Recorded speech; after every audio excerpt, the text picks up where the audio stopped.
The Song of Isaiah. The world is a busy place. People rush from one appointment to the next, their lives a blur of motion. The city is always alive with noise.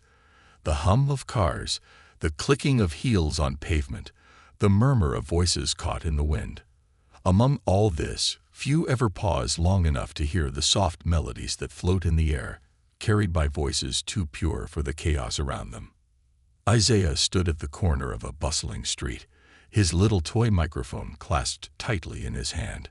His clothes were worn, frayed at the edges, the seams barely holding together. His shoes were scuffed, a testament to countless miles walked in search of something more. Yet there was a light about him, something intangible that set him apart from the sea of faces that walked past. His smile, wide and open, was like a beacon amidst the crowd. The boy's voice, though small, was powerful, a strange blend of innocence and something else, something deeper. His songs were simple, the kind of songs you might hear at church or on a quiet Sunday morning. But there was a sincerity in his voice that made it different from any other. It wasn't just a song. It was a prayer, a message, a whisper of hope carried on the wings of his heart. Isaiah wasn't concerned with the noise around him. He didn't mind that people hurried by, their faces already focused on the next thing. He didn't care about the dismissive glances, the quick stares that came and went in the blink of an eye. He sang because it made him happy. He sang because he had nothing to prove and nothing to hide. He sang because it was who he was. As his voice rang out, threading its way through the cacophony of car horns and footfalls, he closed his eyes for a brief moment, letting the music carry him away. There was something pure about it, a moment suspended in time when the world around him faded into nothing. Not far from Isaiah, Miriam and Thomas walked side by side, their heels clicking against the pavement with a rhythmic precision. Thomas, the more focused of the two, was glued to his phone, scrolling through emails and checking messages. He barely noticed the people around him, let alone the sounds of the street. Miriam, however, was different. She had always been the type to take in her surroundings, to feel the pulse of life around her. And today, something in the air had shifted. As they passed the corner, Miriam's steps slowed. She hadn't meant to stop, but something about the way Isaiah sang caught her attention. It wasn't just the sound, it was the feeling. His voice didn't belong in this busy, impersonal city. It didn't belong in a place where people only had time to rush past each other. No, Isaiah's voice belonged in a quieter world, a world where time wasn't measured by deadlines but by moments. She turned her head slightly, listening more intently. "Thomas, do you hear that?" she asked, her voice soft but filled with curiosity. Thomas, still distracted by his phone, gave her a cursory glance. "It's just a kid singing," he replied, his tone dismissive. "We're late for the gala. We can't be standing around listening to street performers." But Miriam didn't move. Her gaze remained fixed on the boy, whose bright eyes were still focused on the people passing him by. He sang with such joy, such abandon, as though he wasn't aware of the city's hustle and bustle, as though the only thing that mattered in the world was the song he was offering. And for that brief moment, Miriam felt a pang deep inside her chest, something she couldn't explain. She looked at Thomas, whose face had tightened in frustration. He didn't understand. He never did. The gala, the business deals, the network of people they had to impress, they were important to him, always. But in that moment, Miriam felt something else call to her. A memory, long buried, something she hadn't felt in years. Thomas, sensing Miriam's hesitation, stopped walking. He glanced back at her, his brow furrowed in annoyance. "Miriam, come on. We're already running late. We can't afford to waste time." But Miriam didn't budge. She stepped forward, away from her husband, towards the boy whose song had become a bridge between the noise of the world and something deeper, something more real. Isaiah's voice was a gift, a fragile thing in the chaos of the street. He noticed Miriam approach and beamed even brighter, lifting his toy microphone towards her as if he were singing just for her. "Hi," he called out, his voice full of innocence and warmth. Miriam smiled, drawn in by his genuine happiness. "You have a beautiful voice," she said, her words soft but sincere. Isaiah's face lit up. "Thank you, lady," he exclaimed, his voice full of enthusiasm. Thomas, still standing several feet away, ran a hand through his hair in frustration. "Miriam, let's go," he called again, his tone more insistent this time. "We don't have time for this." But Miriam didn't hear him. Her attention was fully consumed by the boy before her, whose joy was so contagious, so full of life. There was something so simple and yet profound about the way he sang. It wasn't for applause, wasn't for recognition. He sang because it made him happy. And in that moment, Miriam felt a shift in herself, a tug at something deep within her that she had long forgotten. Isaiah's song continued, the lyrics soaring through the street, mingling with the noise around them, making the city feel just a little quieter, just a little more still. Miriam's heart fluttered as she took in the moment, the world around her fading away as Isaiah's voice filled the space between them. Thomas frowned and turned back to face her. "Miriam," he said, his voice sharp, "we really need to go. We can't afford to miss this gala. You know how important it is." But Miriam, her heart full, shook her head gently. "I need a moment, Thomas," she said quietly, surprising even herself with the firmness in her voice. "Just a minute." Thomas stared at her, disbelief creeping across his face. "A minute?" he echoed. "We don't have time for this. We're already late. You know how much this means." Miriam met his gaze steadily. "Sometimes it's okay to stop," she said, "just for a little while." Isaiah, sensing the tension, paused mid-song. His bright eyes looked from Miriam to Thomas, his innocent curiosity shining through. "Are you two in a hurry?" he asked, tilting his head. Thomas opened his mouth to respond, but Miriam was quicker, her voice soft but resolute. "Yes, we're in a hurry, but sometimes you just have to take a breath," she said, her eyes meeting Isaiah's once more. Thomas's jaw tightened, his frustration mounting.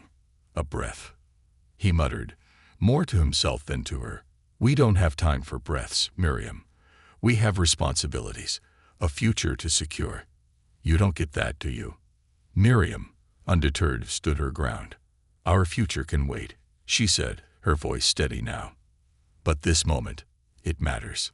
And for the first time in a long time, she truly believed it. Isaiah watched the exchange, his wide eyes never leaving Miriam's face. He didn't understand the weight of the conversation, but he understood joy. He understood the gift of music, of sharing it with the world. His smile never wavered. As Miriam stood there, listening to the boy's song, she felt something inside her stir, something she had buried beneath layers of ambition and routine. For a brief, fleeting moment, the world slowed. And in that moment, it was just the two of them, Miriam and Isaiah. And for the first time in years, Miriam felt like she was exactly where she needed to be. The decision. The streets around them hummed with the usual noise, the rush of vehicles, the footsteps of hurried pedestrians, the distant sirens, and the clattering of distant conversations. The city was always in motion, always seeking to move forward, to reach the next destination, the next goal. But in the midst of all this, Isaiah's voice seemed to create a pocket of stillness.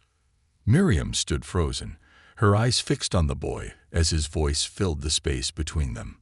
It was a strange, almost magical sensation, like hearing a familiar song but in a new way, as if the music held the power to peel back the layers of the world and reveal something deeper, something true. Isaiah's voice was simple, yet profound. He didn't have the technical skill of a trained singer, but there was something about the way he sang that captured something rare, sincerity. It wasn't for an audience, nor for validation.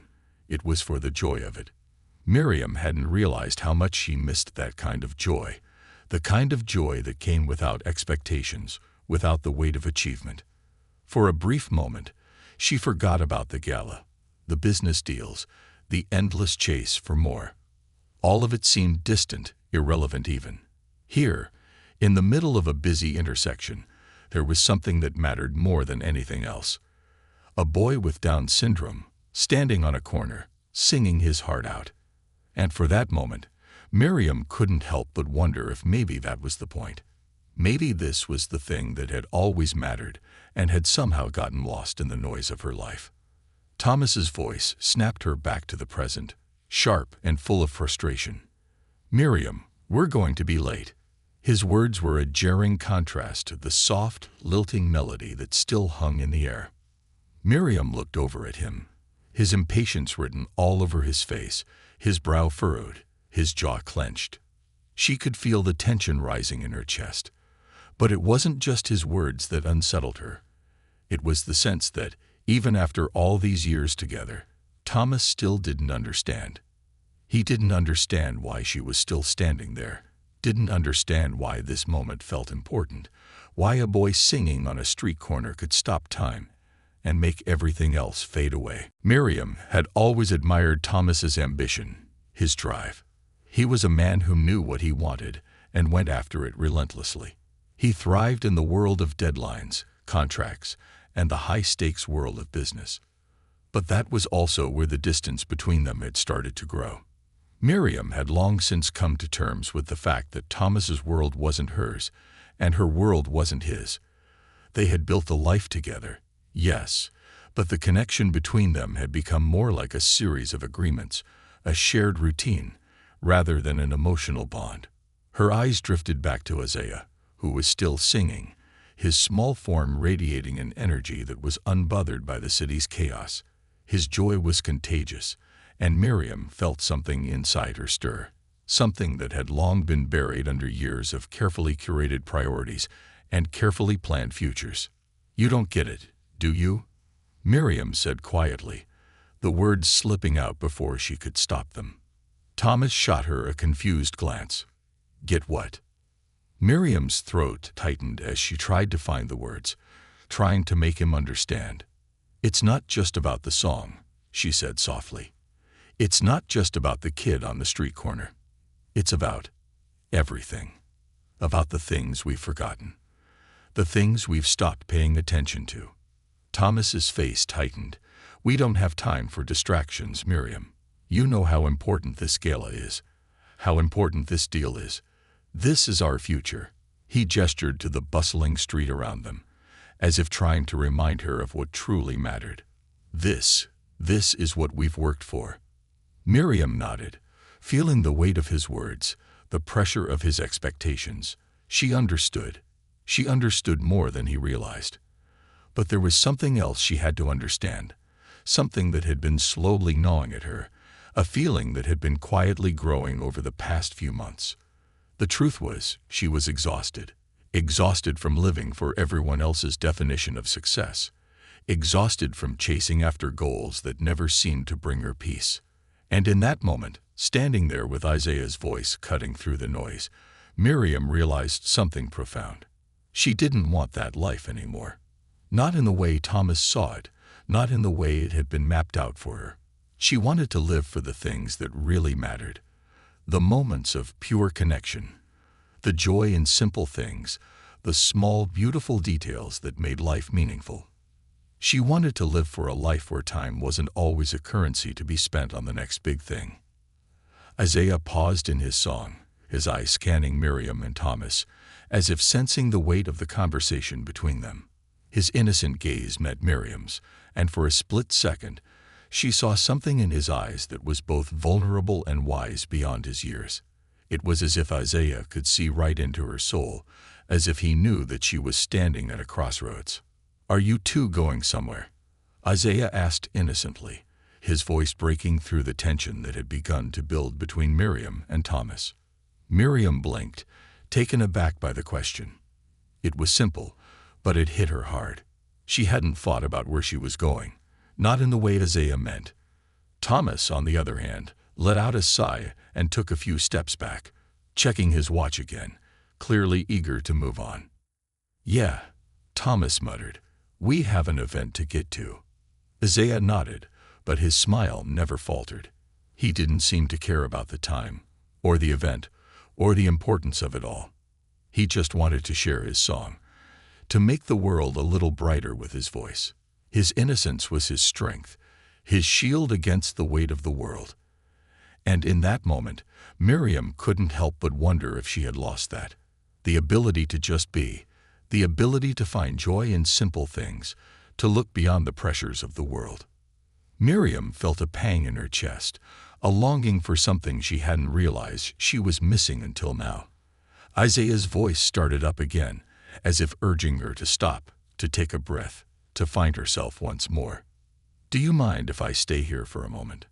Miriam asked softly, turning to Thomas, the words feeling unfamiliar on her tongue.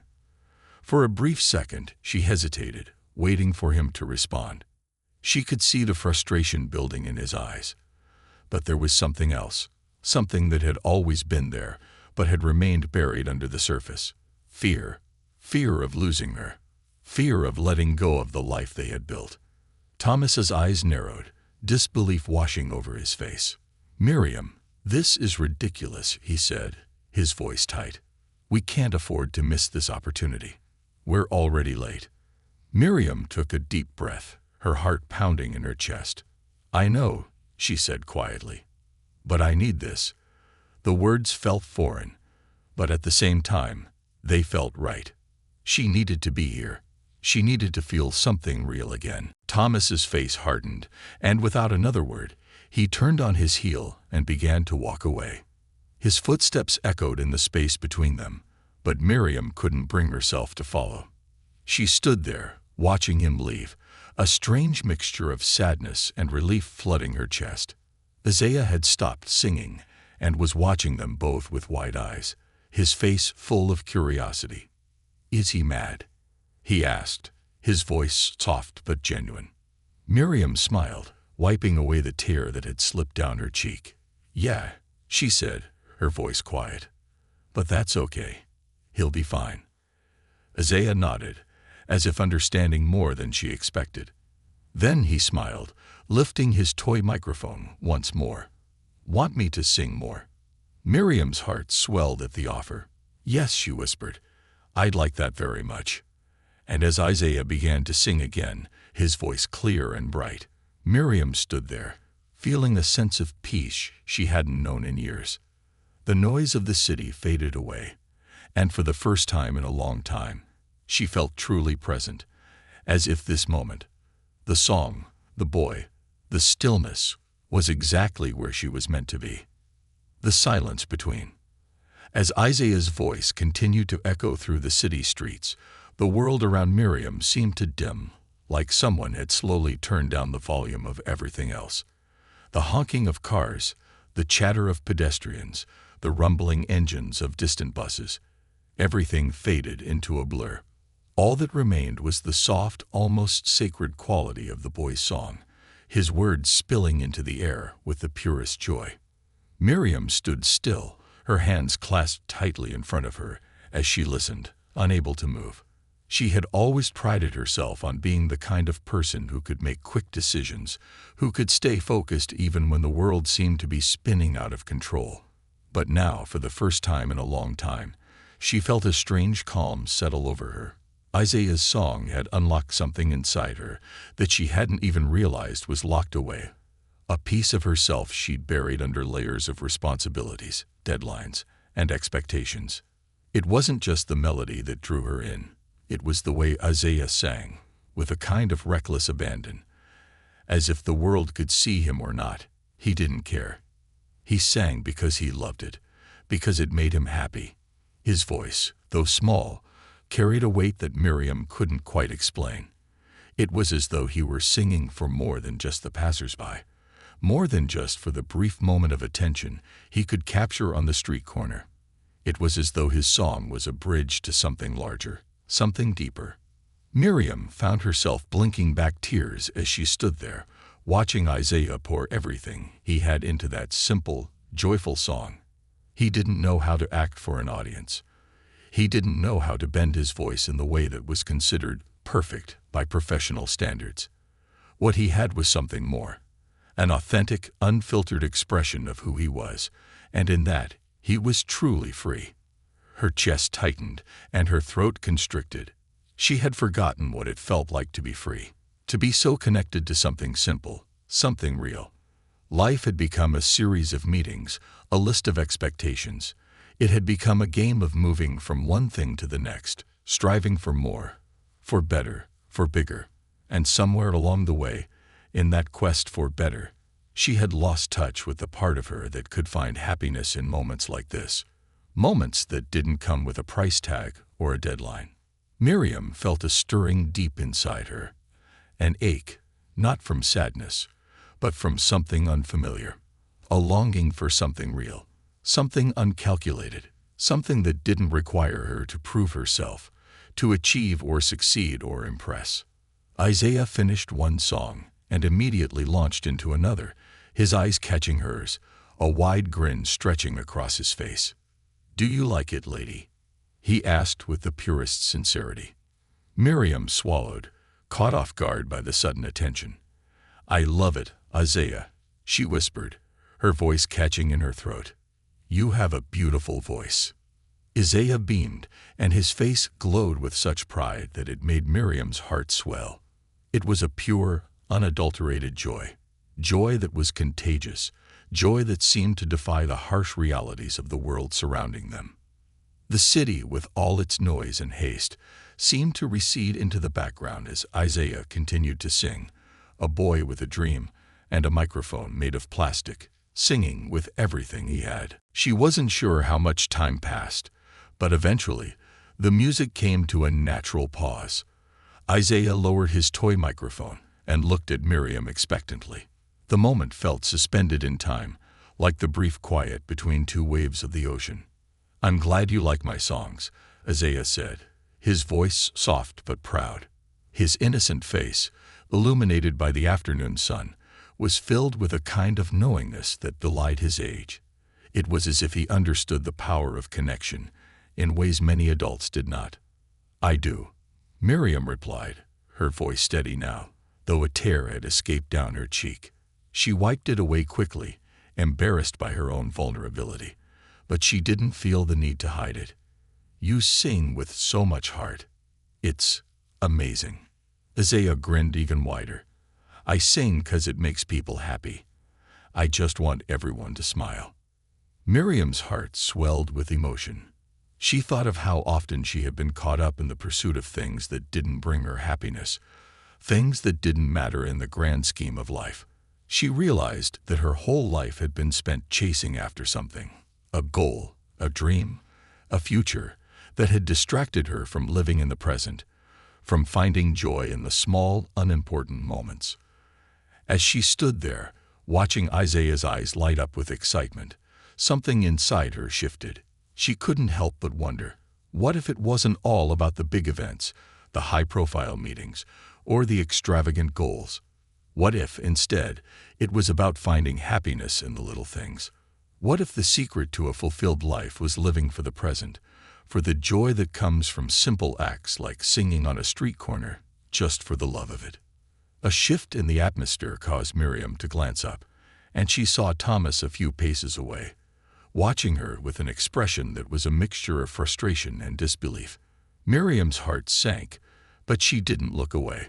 She knew what this moment meant, and she knew what she had to do. Thomas didn't seem to understand. He had been born into a world where success and status were the markers of a life well lived. Everything had to be perfect. Everything had to be on time. Everything had to matter in terms of productivity and achievement. Miriam had always admired those qualities in him, his ambition, his focus, his ability to climb the ladder. But standing there with Isaiah, she realized something profound. That wasn't the life she wanted anymore. It wasn't the life she could live anymore. Thomas's impatience was palpable, but Miriam wasn't sure if it was just about the gala anymore. She was suddenly acutely aware of how long he had been driving their lives, steering them forward with such relentless purpose. But in this moment, she was beginning to feel as though she were just a passenger on a road she didn't want to be on anymore. She had lost herself along the way. And something about this song, about Isaiah's innocent joy, was reminding her who she used to be. Isaiah's voice broke through her thoughts once more, his words tender and full of purpose. "You want to hear another song, lady?" he asked, his eyes shining with hope. Miriam hesitated, but only for a second. Her heart tugged in her chest, urging her to stay present, to be where she was, to honor this moment. "Yes, Isaiah, I'd love to hear another song." Isaiah's face lit up, and he began to sing again, the simple toy microphone held tightly in his hand. Miriam's gaze never left him, her chest swelling with a mixture of gratitude and grief, a reminder of everything she had once loved but had forgotten in the pursuit of the future. For a moment, the world felt both too big and too small at once. It was big in its enormity, in the rush of people and events. But in the space between Isaiah's song and her breath, it felt small. Small enough to allow her to understand that she didn't need to rush forward into everything anymore. That she didn't need to wait for the next moment, the next goal, the next important event. She was here, and that was enough. As Isaiah finished his song, his smile wide and full of innocence, Miriam found herself nodding, her throat tight with emotion. "Thank you, Isaiah," she whispered, her heart full. Isaiah grinned up at her, proud of what he had shared. "You're welcome, lady. I'm glad you like it." Miriam took a slow breath and exhaled, feeling a kind of peace that had eluded her for so long. "You made my day, Isaiah," she said quietly, feeling a tear slip down her cheek. This time, she didn't wipe it away. She let it fall. Isaiah, oblivious to the emotional weight of the moment, simply smiled. "That's good. That's what I want. People to be happy." Miriam reached into her purse, then paused. She didn't know what to do. She could give him money, of course, but there was something in his face that made it feel wrong. Isaiah didn't want anything from her but her attention, her time. He didn't care about money or validation. He just wanted people to smile. Instead, she placed a gentle hand on his shoulder, her fingers warm against his jacket. "You're doing something important," she said softly. "You remind people what really matters." Isaiah's eyes softened at the touch, his smile never faltering. "Thanks, lady." Miriam took a deep breath. She had no idea what the future held. She didn't know if she would ever get back to that gala, or if she would ever reconcile with Thomas. But for the first time in years, she didn't care. She was exactly where she needed to be, listening to a boy sing on a street corner. And that was enough. The echo of choices. The noise of the city continued around them, relentless and unyielding. But for Miriam, it felt distant now. It was as if she had stepped into a different world, a small pocket of stillness amidst the chaos, and all that existed in this space were the boy with the toy microphone and her own heart, beating with a rhythm she hadn't recognized until now. Isaiah was still singing, his voice soaring into the afternoon air, bright and pure, like a beam of light cutting through a fog. Miriam stood there, her feet firmly planted on the pavement, her gaze locked on him, as if she were afraid that if she blinked, the moment would slip away. She was holding on to it with everything she had, afraid that if she let go, she might lose something important, something she couldn't name. For a few seconds, she felt free. Free from the weight of expectations, from the pressure to succeed, from the endless cycle of doing more, having more, being more. It was just her and Isaiah, and for the first time in a long while, she didn't feel like she was falling behind. There was no race to win, no destination to reach. There was only the song. There was only this moment. But that peace didn't last long. From the corner of her eye, Miriam saw Thomas's figure retreating down the street. His back was stiff, his pace brisk. He was moving away from her, back to the world that seemed to value time over everything else. Miriam's heart tugged, but she didn't move. She couldn't. Not yet. Isaiah's song was drawing to an end, and with it, so was the quiet clarity that had settled over her. She could feel the pull of reality threatening to drag her back, the reality of responsibilities, deadlines, and the expectations of those around her. But even in the face of it, she felt a flicker of resolve deep inside her. I don't have to go back to the way things were, she thought. Not if I don't want to. Isaiah finished his last note with a flourish, his small body swaying slightly with the rhythm. He stood there, holding the microphone high above his head, as though awaiting applause. Miriam's breath caught in her chest. She had to remind herself that this wasn't some performance for an audience. This was just a boy, sharing his joy, with no agenda beyond the moment. Miriam's hands came together, and she clapped softly, the sound like a gentle wind against the backdrop of the city. Isaiah's eyes lit up at the praise, his whole face breaking into a grin. He lowered his microphone and looked at her with pride. "Did you like it?" he asked, his voice full of hope. "I loved it," Miriam replied, her heart swelling. "You've got such a beautiful voice, Isaiah." Isaiah beamed, his joy infectious. "I sing 'cause I want people to smile," he said, as if it were the simplest thing in the world. Miriam's smile faltered for a moment, and she reached out to gently touch his shoulder again. "You do that," she said, her voice thick with emotion. "You've made my heart smile today." Isaiah's eyes widened with delight at her words. "That's good.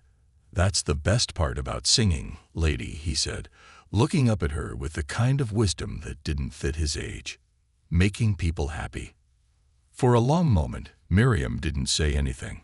She just stood there, letting the silence wash over her, letting the truth of Isaiah's words settle deep into her bones. He was right. In the noise of life, in the rush to get things done, to move forward, to accomplish, she had forgotten how to just be, to find joy in the simple act of existing. Her phone buzzed in her pocket, pulling her out of her reverie. She glanced down at it, the familiar weight of the screen in her hand suddenly feeling much heavier than it ever had before. It was a text from Thomas, and it was short, to the point. "I'm at the event. Where are you?" Miriam stared at the screen for a few seconds, her finger hovering over the keys. There was a pang in her chest, a knot of guilt that twisted tighter with each passing second. She could hear Thomas's voice in her mind. "We can't be late. We can't afford to waste time." She could already imagine his frustration, his impatience.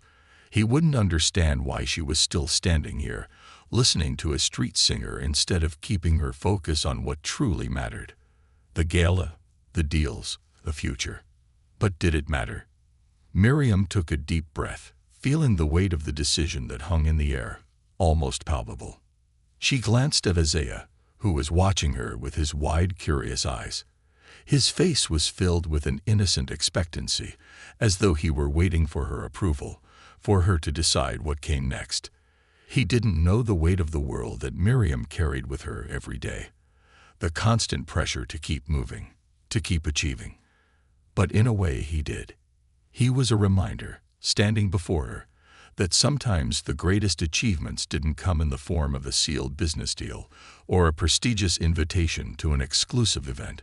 Sometimes they came in the form of a simple, unassuming song sung on a street corner. Miriam's finger hovered over the screen. Her thumb brushed lightly against the reply button, but she didn't press it. She couldn't. She looked back at Isaiah, who was now grinning up at her, completely unaware of the internal battle taking place in her mind. His smile was so wide and pure that it made Miriam feel foolish for even contemplating returning to the pressure of the corporate world. For a brief, fleeting moment, the idea of following Thomas, of going back to the event, felt hollow. There was a quiet power in choosing this moment, in choosing to stay here with Isaiah. Miriam wasn't sure where it would lead, but for the first time in what felt like years, she didn't care. She was in this moment. She was listening to a boy who had nothing but his voice and his love for making others smile. And that was enough.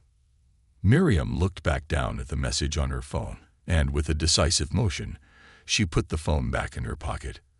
Her chest felt lighter, as though a weight had been lifted off her shoulders. "I'm not going to the gala," Miriam said softly, more to herself than to Isaiah. She said it quietly, as though speaking it aloud might make it real. Her voice felt steady, but there was a slight tremor to it, as if she were shaking off years of conditioning, years of listening to other people's definitions of success. She turned back to Isaiah, who was still holding the microphone, his face full of innocent excitement.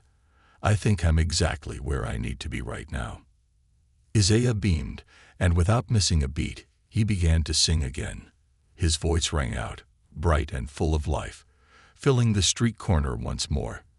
Miriam closed her eyes for a moment, letting the sound wash over her. She breathed in deeply, feeling the air fill her lungs, the moment stretching out before her. For once, the world could wait. The future could wait. What mattered was this: the sound of a boy's voice, the joy he brought, and the peace she had finally allowed herself to feel. As Isaiah's song carried on, Miriam opened her eyes and watched him. Her heart felt full in a way she hadn't known was possible. There was no grand purpose to this moment, no ultimate goal to reach. It was simply life, pure and unfiltered, in its most authentic form. Her gaze lingered on Isaiah's face as he sang with everything he had, and she realized something.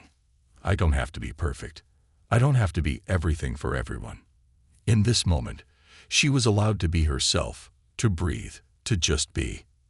Miriam stood still, her heart at peace.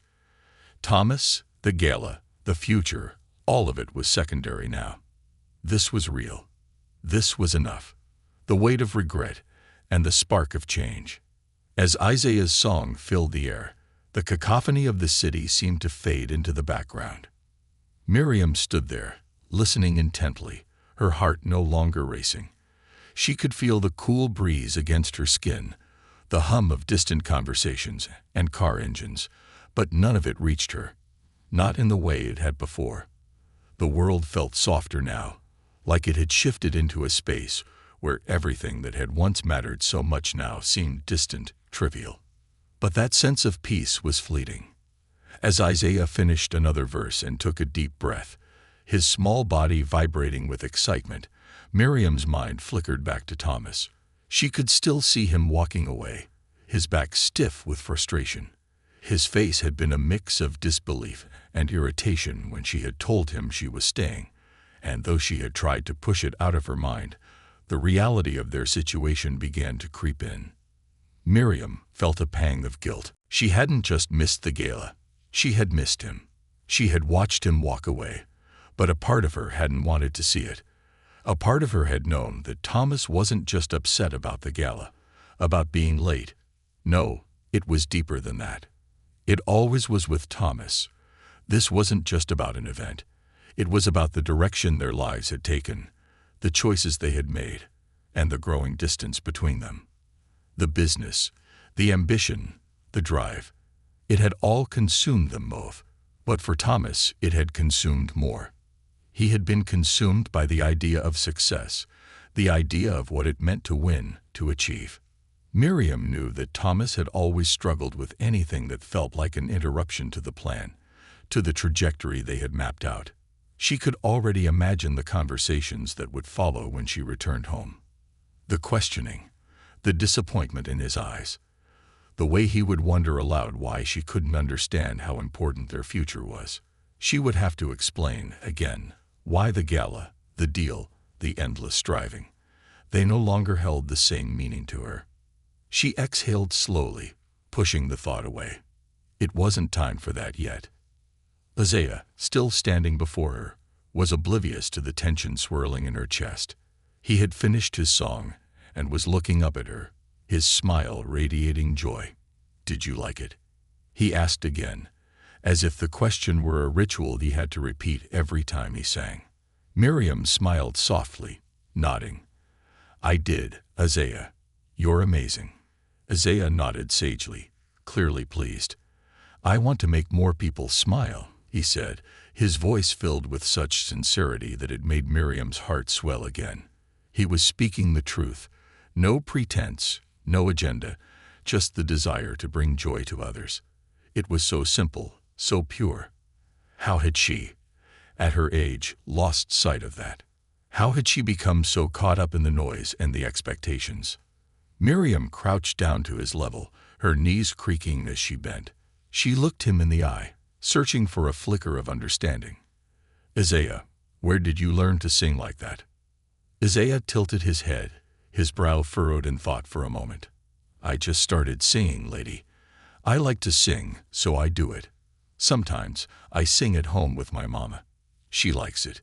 His voice was soft now, almost shy, as if he was offering her a glimpse into a world far removed from the polished facades of boardrooms and gala halls. Miriam could see it, the home he described, the place where songs were sung not for an audience or for praise, but just for the love of it, for the simple joy of expression. Miriam straightened up slowly, her fingers lightly touching the edge of her purse. She didn't have to ask where Isaiah's parents were. It was clear that he was alone, standing on a busy street corner, making people smile with nothing but his toy microphone and his heart. The thought of him out here on his own, singing with all the fervor of a professional artist, tugged at her. "Is your mom around?" she asked quietly, her voice softening. Isaiah's face dimmed for just a second, the brightness leaving his eyes. "Mama's sick," he said simply. "She stays in bed a lot. I go sing for her sometimes, to make her happy." Miriam felt a lump form in her throat. There it was again, the reminder of what really mattered.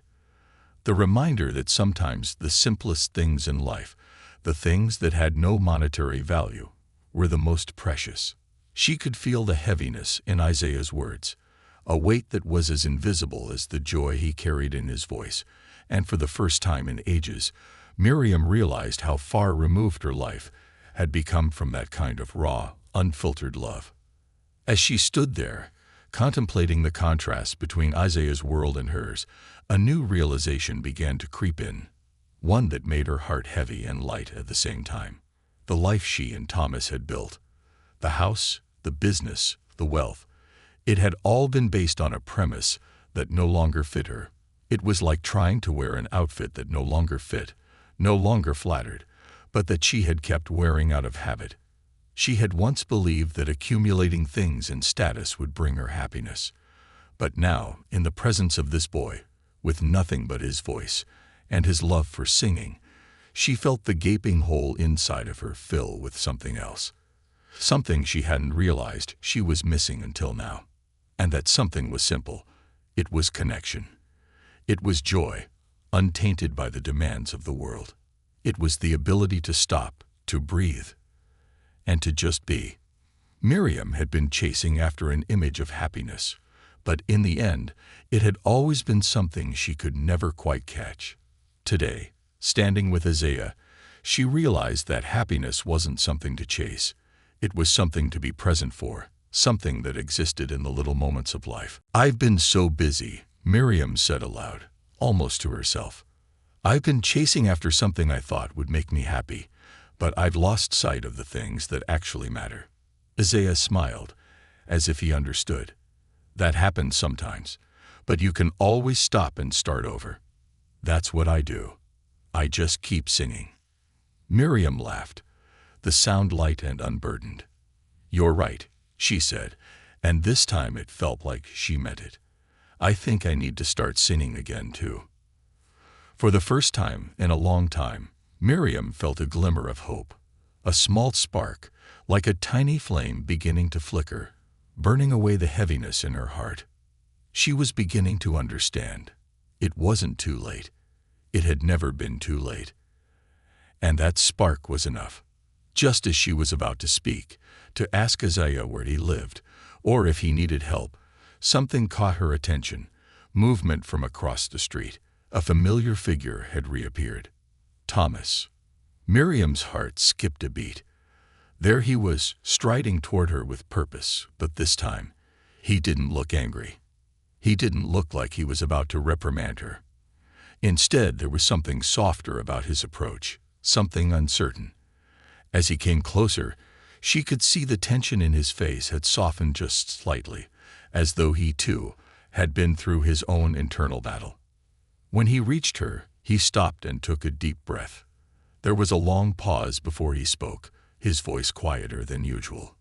"I've been thinking," he began, looking at Isaiah for the first time. Maybe you're right." Miriam's eyebrows furrowed in surprise. She hadn't expected this. "You're right about needing to take a breath," Thomas continued, his voice hesitant. "Maybe we've been too focused on everything else. I don't know. I was wrong to walk away. I'm sorry." Miriam stood there, stunned, her gaze flickering between Thomas and Isaiah. It felt like a dream, like something had shifted in the very air around them. Perhaps it was the boy, or perhaps it was just the moment they were all sharing, but something in Thomas's tone had changed. There was no defensiveness, no rush to fix things. He wasn't trying to convince her that the gala mattered more. Miriam's chest tightened. "Thomas," she said softly, her voice breaking the silence, "I think we've both been chasing something for too long." Thomas met her gaze and nodded slowly, the weight of her words settling in his chest. And there, on that busy street corner, something that neither of them had anticipated began to change. A new beginning. The city moved on around them, indifferent to the small, yet profound, moment unfolding on the corner. The bustle of honking cars, the hurried footsteps of commuters, and the constant rush of urban life kept pushing forward, like an unstoppable current.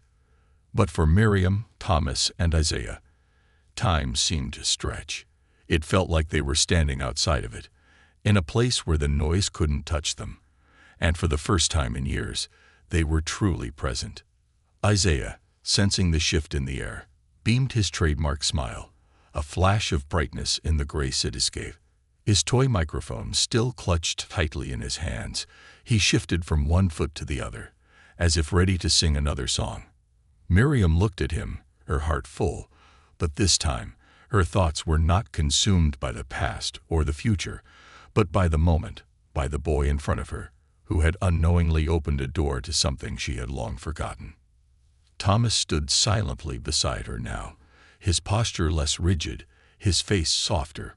Miriam could sense the internal conflict in him, the tension between the life they had built and the life he might have overlooked. But for the first time, it didn't matter.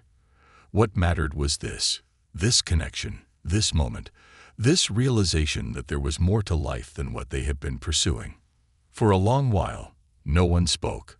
The world seemed to hush around them as Isaiah, with an innocence only a child could possess, tilted his head back and lifted his little microphone to his mouth, as if nothing else existed. He didn't care that they were dressed in business attire, or that the crowd was too busy to notice. He simply sang. And this time, it wasn't just Miriam who was affected by his voice. Thomas stood, rooted to the spot, watching as Isaiah sang with everything he had. His voice was full of energy, each note bright and clear, unshaken by the cold wind or the noise of the street. There was a purity in his voice that touched something deep within Thomas, something he hadn't realized had been buried beneath layers of ambition and practicality. Isaiah wasn't singing for approval. He wasn't singing for money, or fame, or any external reward. He was singing because it was what made him happy. He was singing because he had a gift, and the only thing that mattered to him was sharing that gift with the world. In that moment, as Isaiah's voice rose above the noise of the city, Thomas felt a shift inside him, a quiet stirring. For the first time, he understood what Miriam had been feeling, even if she hadn't said it aloud. There was more to life than just achieving goals. There was beauty in the simple things. Things like love, joy, and connection. It wasn't just about what they had or what they could gain. It was about being present for each other, for the moments that couldn't be planned or controlled. "Maybe we've forgotten," Thomas said suddenly, his voice quiet, almost to himself. Miriam looked at him in surprise. He continued, a slight shake in his voice. "We've been so focused on the next step, on the next deal, that we've lost sight of the little things." Miriam's heart tightened. She hadn't expected him to say that, but there it was, the truth she had hoped he would see. It wasn't about the business, or the gala, or the prestige. It was about the choices they made, the small moments that made life rich. "I don't want to keep rushing anymore," Miriam said, her voice steady but full of emotion. "I want to slow down, to be here, to see what matters." She turned to look at Isaiah, who had paused mid-song to catch his breath, his eyes wide with curiosity, as if waiting for them to answer. She smiled at him, her heart full. "You're right, Isaiah," she said softly. "You don't have to be anything but yourself. You've reminded me of that." Isaiah's eyes lit up as he grinned, his excitement bubbling to the surface. "I'm glad," he said, his voice full of pride. "I like to make people happy." Miriam reached out, her fingers gently brushing the edge of his small hand. "You've made me happy," she said with sincerity, her words thick with emotion. "You've made me realize what's really important." Thomas, who had been standing silently beside them, took a slow breath. His hand clenched at his side before he let out a quiet sigh. Then he turned to Isaiah, his face softened by the realization that had been slowly dawning on him. He crouched down to Isaiah's level, looking him in the eye, a faint smile tugging at the corners of his mouth. "You know," Thomas said, his voice low but sincere, "I'm sorry. I've been caught up in all the wrong things for too long. You showed me something today. Something I wasn't looking for."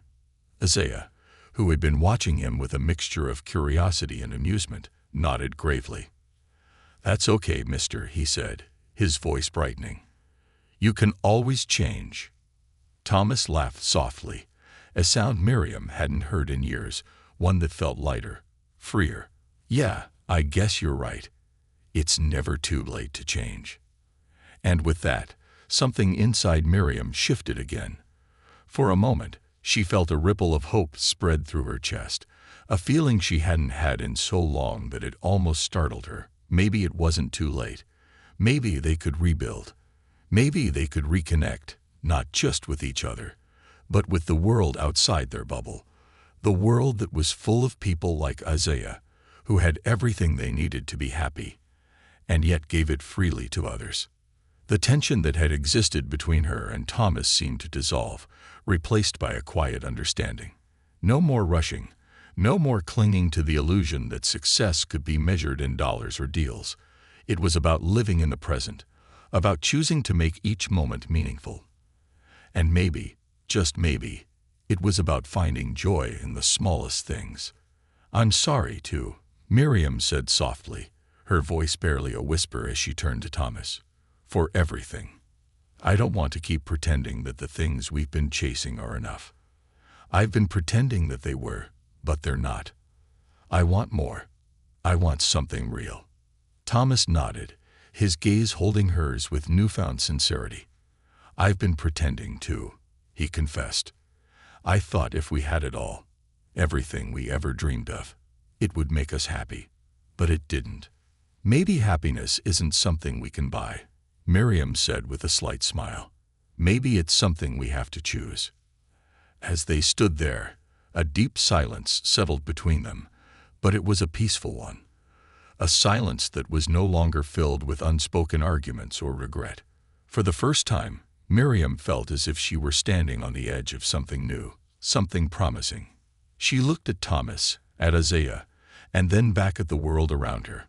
The city that had once felt cold and overwhelming now seemed alive with possibility. "You've both taught me something today," Thomas said finally, breaking the silence. "Maybe we don't need to always chase after the next thing. Maybe we just need to be present, to be here." Miriam smiled, a quiet but genuine smile. "Exactly. To be here." Isaiah, who had been watching them with wide, expectant eyes, smiled back. "I like it when people are happy," he said simply. "It makes the world better." And in that moment, as the last notes of Isaiah's song faded away, the world did feel better. It felt lighter, more hopeful, and as they stood there together, on that busy street corner, Miriam and Thomas both realized that the true measure of success wasn't found in a business deal or a gala. It was in the moments like this, small, simple, and pure, that held the real meaning of life. As the city continued its relentless pace around them, the three of them, Miriam, Thomas, and Isaiah, stood still in their own little world. And for the first time in a long time, Miriam felt that it was okay to take a breath. Because sometimes the most important thing was simply to be present, to listen, to see, and to truly connect. And as Isaiah began his next song, Miriam knew that this was just the beginning of something new, something more real, something worth singing about. The ripple effect. The sun was beginning to dip lower in the sky, casting long shadows over the city as the evening rush hour began. But the moment on the street corner felt suspended in time.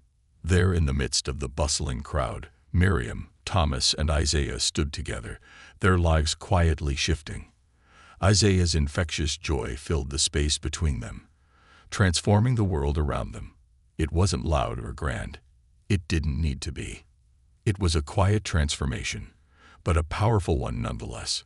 For Miriam, the moment felt like a turning point, a shift in the narrative of her life.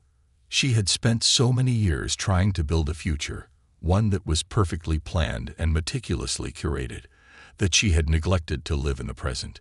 Today, standing in front of a boy who had nothing but a toy microphone and an unshakable love for singing, she was reminded of something she had long forgotten: the beauty of simplicity. Thomas, too, was feeling the weight of the moment. For a long time, he had measured success by the size of his bank account, the titles in his email inbox, the connections he made at business events. He had built his life on a foundation of ambition and practicality, and although it had led him to great heights, something was missing. Something had always been missing. But today, Isaiah's pure, unfiltered joy had cracked open a door in Thomas's heart that he had closed long ago. Isaiah finished his song, a simple tune about kindness, and lowered the microphone, his eyes gleaming. "That was for you both," he said, a shy but proud grin on his face. "Thank you for listening." Miriam's heart swelled. She reached into her bag and pulled out a small wallet, but before she could even think about giving him money, Isaiah's hand waved gently in the air. "I don't need any money, lady," he said, his voice light but firm. "I just like singing, that's all. Makes people smile." He beamed at her with such innocence that Miriam could only blink back a sudden rush of emotion. Thomas, who had been silent up until that point, cleared his throat. "Isaiah," he began, his voice unexpectedly soft, "what you're doing, it's important. You remind people of the things they've forgotten." Isaiah's eyes brightened with curiosity. "Remind them of what?" "Of joy," Thomas said, his gaze far away, as if pondering something deeper. "The kind of joy that doesn't come from work or money, but from just living." He chuckled quietly, shaking his head as though to shake off the truth of his own words. "You remind us that it's okay to stop and appreciate the small things."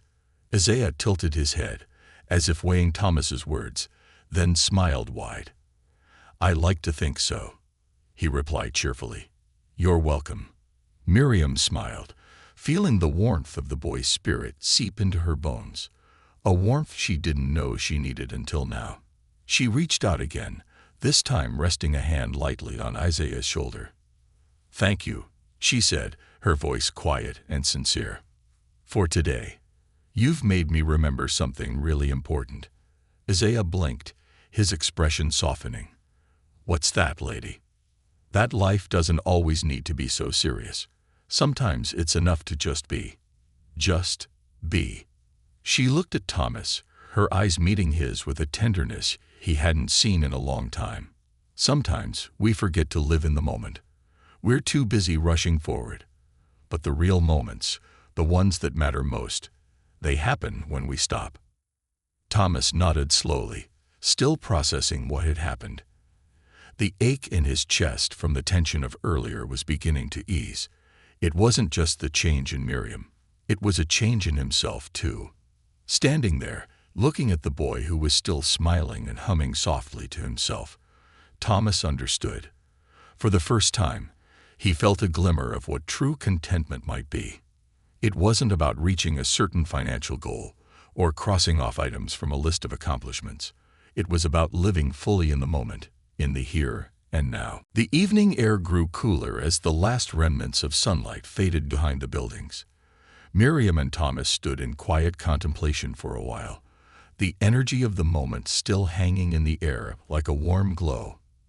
Despite the passing traffic, the shouts of street vendors, and the general hum of the city, it felt as though they were in their own world. Isaiah stood between them, content in his own way, a bright thread weaving them all together. Eventually, Thomas broke the silence. "Miriam," he said slowly, "I think I need to make some changes. In my life. In our lives." Miriam looked at him, a small flicker of surprise in her eyes. "What do you mean?"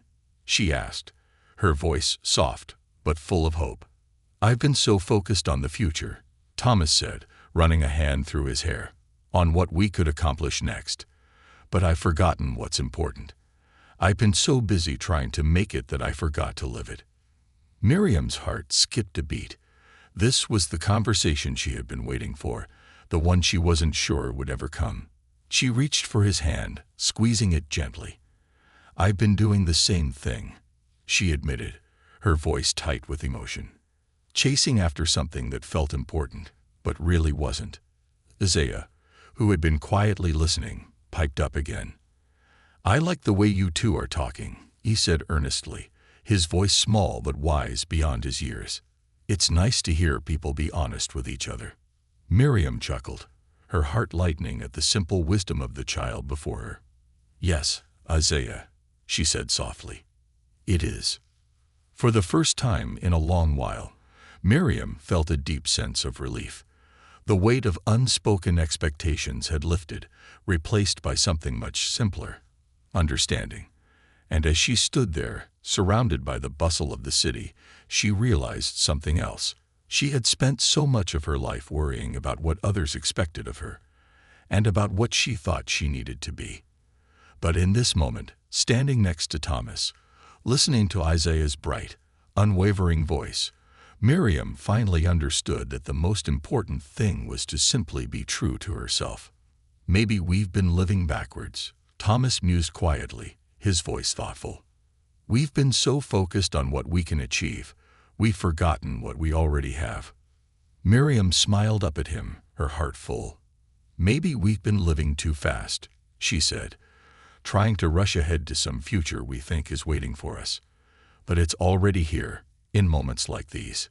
Isaiah, still smiling, looked between them and then tilted his head, as if sensing the gravity of the conversation. "I like it when people are happy," he said again, his words simple but profound. "When people remember to be happy, it makes everything feel better." Miriam looked down at him, her throat tight, and nodded. "You're right," she said softly. "You've made everything feel better today, Isaiah." And then, without another word, she hugged the small boy tightly, surprising herself with the depth of emotion that surged through her. Isaiah stiffened for a moment, then grinned widely, returning the hug with a shy, giggly enthusiasm that only made Miriam hold him tighter.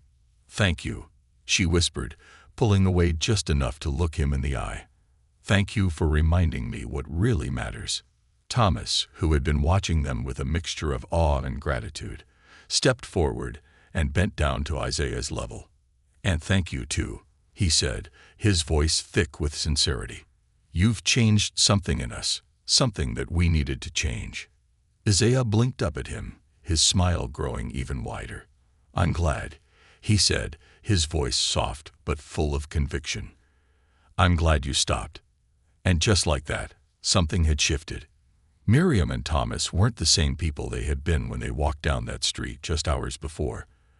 They were different now, not just in the way they saw each other, but in the way they saw the world. And it was Isaiah, with his little toy microphone and his heart full of pure joy, who had shown them the truth they had been blind to, that the most important thing in life isn't what you achieve, but who you become along the way. As the city continued to spin around them, as the cars honked and the world moved on, Miriam and Thomas stood still, and for the first time in years, they knew they were exactly where they were meant to be. A new beginning. The next day, after the city had woken to its usual rhythm of movement and noise, the echoes of Isaiah's song still reverberated in Miriam's heart. She couldn't shake the feeling that something had fundamentally shifted within her. The weight that had pressed against her chest for so long seemed lighter now, and the frantic pursuit of achievements and status didn't seem as important. Isaiah had shown her the purity of joy, the kind that was not earned, not bought, but simply given freely. Miriam sat at the breakfast table, her hands wrapped around a cup of coffee, but her mind wasn't with the steaming mug. It was back on the street corner, with Isaiah's voice lifting above the cacophony of the city. She had always been a woman who planned everything meticulously, but in that moment, the spontaneity of life had awakened something in her that she hadn't known she was missing. The sound of Isaiah's laughter, the simple way he looked at the world, unfazed by the complexities that weighed down the adults around him, had spoken to her in a way words never could. Her phone buzzed on the table, snapping her out of her thoughts. It was a text from Thomas. "Are you still going to the gala tonight, or should I go alone?" Miriam paused, her finger hovering over the phone. She didn't want to just ignore the message, but she wasn't sure what to say. She could feel Thomas's frustration from the day before lingering between them, but she also knew that they couldn't keep living in that cycle of rushing and chasing. The gala, that event they had been working toward for months, had felt important yesterday, an opportunity to solidify their future. But today, she wasn't so sure anymore. Taking a deep breath, Miriam typed back, her fingers steady and sure as she wrote, "I think I need a change. I'm going to stay home tonight." She hit send before she could second-guess herself. Her mind was clear now. The gala was just another event in a long line of events, a fleeting opportunity that would come and go. But the realization she had had the day before, standing there with Isaiah, feeling something truly human and alive, was the kind of change she needed to nurture. She couldn't go back to pretending that the race for success was the only thing that mattered. Not when she had found something real, something authentic. She set her phone down and looked out the window at the city below. The streets were still filled with people rushing from one place to another, cars weaving in and out of traffic, the hum of city life in full swing. Yet for some reason, everything felt different now. It was as though the city had slowed down, or perhaps she had just learned how to move within it at her own pace. At that moment, her phone buzzed again. "All right, I'll go alone. But we need to talk soon. You know this is important for us, right?" Miriam sighed, her chest tightening slightly at Thomas's words. He had always been practical, always focused on the future, and while she had admired those qualities in him when they first met, now they felt like chains that kept them tied to a future they were chasing, but never living in. She took another deep breath, letting it fill her with calm. She knew what she needed to do. With quiet determination, she grabbed her purse and headed out the door. The streets were quieter today, a contrast to the usual rush of pedestrians, but there was still a palpable energy in the air. Miriam made her way to the same corner where she had stood the day before, where Isaiah had sung. Her heart was full with an odd sense of excitement, as if she were stepping into a new chapter of her life, one she hadn't planned for, but had been waiting for all along. She reached the corner and looked around. There was no sign of Isaiah, but Miriam wasn't in a hurry. She found a bench and sat down, her eyes scanning the crowd. For a moment, the world seemed to blur again. The people walking by, the sound of distant chatter, the honking of a car. It was all there, but it felt distant, like the soundtrack to her life had softened. As she sat, Miriam allowed herself to just be, present in the moment. She let her thoughts drift, but they always circled back to Isaiah, to that raw, unpolished joy that he had carried with him, that somehow made her feel more alive than all the meetings, all the dinners with important people, all the business deals they had closed. It was then that she heard it, a voice, clear and full of life, rising above the hum of the city. "I just want to make the world smile." The voice sang, its pitch soaring, reaching for the sky. It was Isaiah. Miriam stood up immediately, her heart racing with anticipation. There he was, standing in the same spot, his small body swaying with the rhythm of his song, his microphone held high.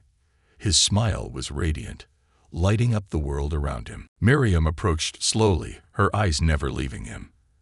As she drew closer, she saw the same joy in his face, the same light in his eyes, the same childlike wonder that had captured her attention the day before. This time, she wasn't standing in the background, unsure or hesitant. She was there with purpose. Isaiah noticed her as she approached, his face lighting up even brighter when he saw her. "Hey, lady," he called out, his voice full of warmth and recognition. "You came back." Miriam smiled, her eyes soft. "I did," she said, walking up to him. She stood there for a moment, just watching him sing, letting the music fill her soul. The world around them was still bustling, but in that moment, it felt like they were in their own world, the song connecting them in a way words never could. Isaiah finished the song with a flourish and beamed at her. "Did you like it?" "I made it up myself." His pride was evident in his voice, and Miriam could hear the unspoken joy in every word. "I loved it, Isaiah," she said, her heart swelling. "You're amazing." He grinned, looking almost bashful now. "I like singing. I want people to be happy. I think the world needs more happy." He paused, then added, "You seem happy now." Miriam chuckled softly, her heart full. "I am," she said, her voice quiet but certain. "You've shown me something important, Isaiah. Something I forgot about." Isaiah tilted his head, his large brown eyes wide with curiosity. "What did I show you?" Miriam kneeled down to his level, her eyes meeting his. "You showed me that happiness isn't about what we have or where we're going. It's about right now, and the simple things, like a song and a smile." Isaiah beamed up at her, his whole face lighting up as though he understood every word. "That's good," he said, his voice soft with pride. "That's exactly what I want to do." Miriam paused, then looked around. The city was still moving, still loud, still busy, but it didn't seem quite as overwhelming as before. "Can I stay here with you for a little while?" she asked, her voice warm with the invitation. Isaiah nodded eagerly, his eyes twinkling with excitement. "Of course. You can sing with me if you want," he offered with a laugh. Miriam smiled. The invitation felt light, natural, as though she had stepped into something she had always been meant to do. "Maybe later," she said, laughing. "But for now, I'll just listen." And so they stood there together, a boy with a toy microphone and a woman with a heart full of new understanding, watching the world continue to turn. For once, neither of them was rushing anywhere. Neither of them was trying to be something they weren't. They were just being. As the sun began to set, casting long shadows across the street, Miriam found herself smiling. She hadn't made any grand decisions, hadn't solved the complexities of her life in a single moment. But for the first time in a long time, she felt truly alive. In the simplest moments, in the smallest of gestures, there was so much beauty. The world, with all its noise and distractions, had something more to offer than just the pursuit of success. And as Isaiah continued to sing, his voice floating up toward the sky, Miriam realized that, in this moment, she had found everything she needed.